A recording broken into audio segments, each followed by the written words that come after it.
عبادت کرتے ہو؟ تو انہوں نے کہا کہ ہم نے تو اپنے آباء و اجداد کو انہی کی عبادت کرتے پایا ہے۔ تو انہوں نے کہا یقیناً تم اور تمہارے باپ دادا کھلی گمراہی میں۔ پھر اس کے بعد سورہ شعراء آیت نمبر 70 to 74، یعنی 70، 71، 72، 73 and 74۔ اور جب انہوں نے یعنی حضرت ابراہیم علیہ السلام نے اپنے باپ اور ان کی قوم سے کہا کہ تم کس کی عبادت کرتے ہو، تو انہوں نے کہا ہم ان بتوں کی پوجا کرتے ہیں اور ادھر ہی جمے رہیں گے۔ تو انہوں نے کہا کہ جن کو تم پکارتے ہو تو کیا یہ تمہاری پکار سنتے ہیں یا تم کو نفع اور نقصان پہنچا سکتے ہیں؟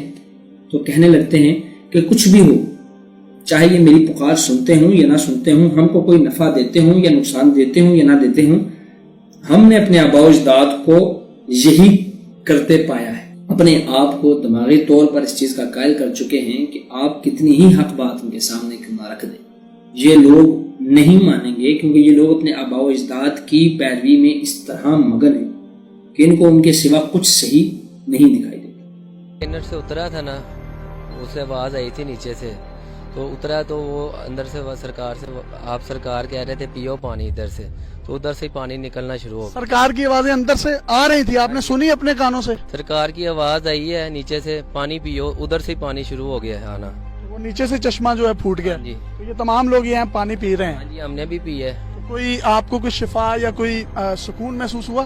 میں نے ایک مرتبہ ایسے مٹھی سے پانی پیا ہے، پھر دل کیا، پھر دوسری مٹھی سے پھر دوبارہ پانی پیا ہے۔ انشاءاللہ جون سا بھی ادھر پانی پیے گا نا، میرے مالک کے حکم سے سب وہ شفا ہو جائے۔ بوٹا سے سرکاری کلندر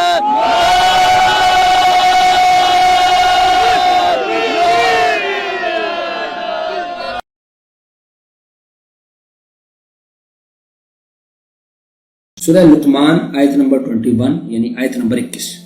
اور جب ان سے کہا جاتا ہے کہ اس چیز کی اتباع کرو جو اللہ نے نازل کی ہے، تو کہتے ہیں نہیں، بلکہ ہم اتباع کرتے ہیں اس چیز کی جس پر ہم نے اپنے آباء و اجداد کو پایا۔ تو کیا اگر شیطان انہیں دوزخ کے عذاب کی طرف بلا رہا ہو تو بھی یہ ایسا کریں گے؟ یعنی اگر یہ جانتے بوجھتے ہوئے کہ جو ہم کام کر رہے ہیں یہ غلط ہے، اور اس غلط کام کو جانتے بوجھتے ہوئے بھی وہ کریں گے، پھر بھی وہ کیا یہ کام کرتے رہیں گے؟ وہ جانتے ہیں کہ شیطان ان کو دوزخ کی آگ کی طرف دھکیل رہا ہے، تو کیا وہ اپنے آپ کو شیطان کے رحم و کرم پہ چھوڑے رکھیں گے؟ اسی طرح سورہ زخرف میں آیت نمبر 21 اور 22 میں اللہ سبحانہ و تعالیٰ فرماتے ہیں کیا ہم نے اس قرآن سے پہلے کتاب دی ہے کہ جس پر یہ کاربند ہے؟ نہیں، بلکہ وہ تو بس یہ کہتے ہیں کہ ہم نے اپنے باپ دادا کو یہ کرتے دیکھا ہے اور ہم انہی کے نقش قدم پر چلے۔ یعنی ہم نے جو کتاب دی تھی تورات، زبور اور انجیل، تو کیا یہ تورات، زبور اور انجیل کی تعلیمات پر چل رہے ہیں؟ نہیں، یہ لوگ صرف اور صرف اپنے آباء و اجداد کی من گھڑت رسم و رواج اور روایات پر چل رہے ہیں، اور ان کے پاس دلیل صرف یہی ہے کہ ہمارے آباء و اجداد کرتے تھے تو ٹھیک ہی کرتے تھے اور ہم بھی یہی کرتے رہیں گے۔ سورہ زخرف کی 23 to 24، اس لیے ہم نے زخرف 21 22 کا ترجمہ تھا، اب یہ 23 اور 24 کا ہے۔ اور اس طرح ہم نے آپ سے پہلے کسی بستی میں کوئی ڈرانے والا پیغمبر نہ بھیجا کہ جس کو وہاں کے خوشحال لوگوں نے یہ نہ کہا ہو کہ ہم نے اپنے آباء و اجداد کو ایک طریقے پر پایا اور ہم تو انہی کے نقش قدم کی پیروی کر رہے ہیں۔ اس پر پیغمبر نے کہا کہ کیا اگر میں تمہارے پاس اس راہ سے جس پر تم نے اپنے آباء و اجداد کو پایا بہتر راہ ہدایت دوں؟ تو انہوں نے کہا کہ کچھ بھی ہو، ہم تو اس سے جو تم دے کر بھیجے گئے ہو ماننے سے انکار کرتے ہیں۔ یعنی کبھی ایسا نہیں ہوا کہ ہم نے کبھی کوئی نبی بھیجا ہو اور آگے والے لوگوں نے یہی لیم ایکسکیوز کہ ہمارے آباء و اجداد کرتے تھے تو ہم بھی کریں گے والی بات نہ کی۔